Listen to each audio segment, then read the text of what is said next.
బలి ప్రతిపద. దీపావళి తర్వాత రోజున కార్తీక మాసం శుక్లపక్ష పాడ్యమి రోజున బలి పాడ్యమి లేదా బలి ప్రతిపద అంటారు. ఈ రోజున మహాబలి చక్రవర్తి భూలోకానికి వచ్చి తన ప్రజలకు దర్శిస్తాడని విశ్వాసం ఉంటుంది. మహాబలి చక్రవర్తి పురాణంలో చెప్పబడినట్టు మహాబలి చక్రవర్తి ఒక అసుర వంశానికి చెందిన రాజు. అతను ప్రహ్లాదుని మనవడు, అంటే విష్ణు భక్తుడు వారసుడు. మహాబలి చాలా ధర్మపరుడు, దయావంతుడు. అతని రాజ్యంలో పేదలు లేరు, అబద్ధాలు లేవు, అన్యాయం లేదు. అందరూ సుఖంగా జీవించారు. దేవతలు ఈ విషయం చూసి భయపడ్డారు. మానవులందరూ బలిని పూజిస్తే మనకు పూజలు ఎవరు చేస్తారు అని. అప్పుడు వారు విష్ణుమూర్తిని ప్రార్థించారు. వామనావతారం. విష్ణువు వామనావతారంలో చిన్న బ్రాహ్మణ బాలుడుగా భూమికి వచ్చాడు. మహాబలి యాగం చేస్తుండగా వామనుడు వచ్చి ఇలా అన్నాడు: మహారాజా, నాకు 3 అడుగుల భూమి ఇవ్వు. మహాబలి చిరునవ్వుతో అంగీకరించాడు.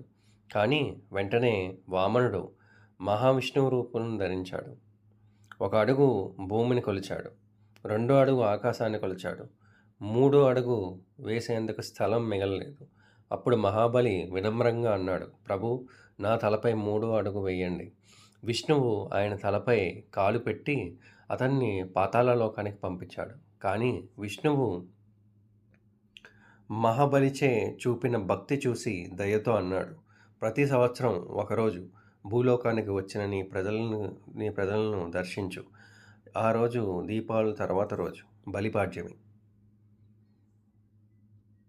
ఇళ్లను శుభ్రపరిచి అలంకరిస్తారు. ఆ రోజున బలిచక్రవర్తి వామనుని విగ్రహాలను పూజిస్తారు. వివిధ రకాల పిండి వంటకాలు, మిఠాయిలు చేస్తారు. బలిపాడ్యమి శుభాకాంక్షలు అని కుటుంబ సభ్యులకు పరస్పరం శుభాకాంక్షలు తెలుపుకుంటారు. బలి అంటే అహంకారం, గర్వం, వామనుడు వినయం, జ్ఞానం.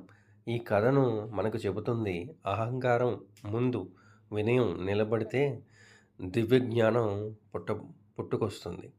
మహాబలి వలె వినమ్రతను నమస్కరించేవాడు ఎప్పుడూ దైవానుగ్రహం పొందుతాడు. బలిప్రద మనకు నేర్పేది, శక్తి కంటే వినయం గొప్పది, గర్వం కంటే భక్తి శ్రేష్టం. Thank you. Please like and subscribe and share with your loved ones.